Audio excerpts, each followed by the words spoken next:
শুক্রবার দিন রাত্রিবেলা বরমশাই বাড়ি ফেরার পথে আইসক্রিম নিয়ে এসেছিলো, আর শনিবার দিনে দুপুরবেলা আইসক্রিম কিনে দিয়েছিল। আমাদের বাড়িতে দুটো করে গাড়ি আছে আইসক্রিমের, কিন্তু রোজ আমার খাওয়া হয় না, বরমশাই ঘরে থাকলেই খাই। আর যেহেতু আজকে ভোট ওদের অফিসের ওখানে, তো তার জন্য বরমশাই আর ওই দিনকে অফিস যেতে পারেনি। সারাদিনের ব্লগটাও করা হয়নি, ঘরদোরগুলো একটু গোছাচ্ছিলাম।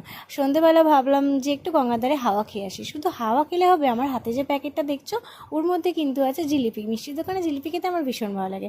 তার সাথে দেখো little heart, mad angle, Bingo তেরে মেরে কত কিছু কিনে দিয়েছে। আর কিনে দিয়েছে হচ্ছে আলু কাবলি। আলু কাবলি দেখে জানি তোমাদের জিভে একটু জল এলো। আর তারপরে দেখো বাড়ি ফেরার পথে চলে গেছিলাম একটা দোকানে।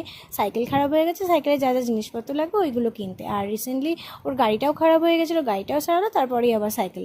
তো যাই হোক, কি আর করা যাবে, ব্যাড লাক। তারপরে ঘরে গিয়ে একটু জিলিপি খেলাম, আর কারণ হচ্ছে গঙ্গাধারে বসে সব জিলিপি খেতে পারিনি। তো চলো আমরা খাওয়া দাওয়া করিনি। তোমরা ততক্ষণ লাইক কমেন্ট শেয়ার করে সাবস্ক্রাইব করে পাশে দেখো। চলো টাটা, আজকের মতো আসি। তোমরা সুস্থ থেকো, ভালো থেকো।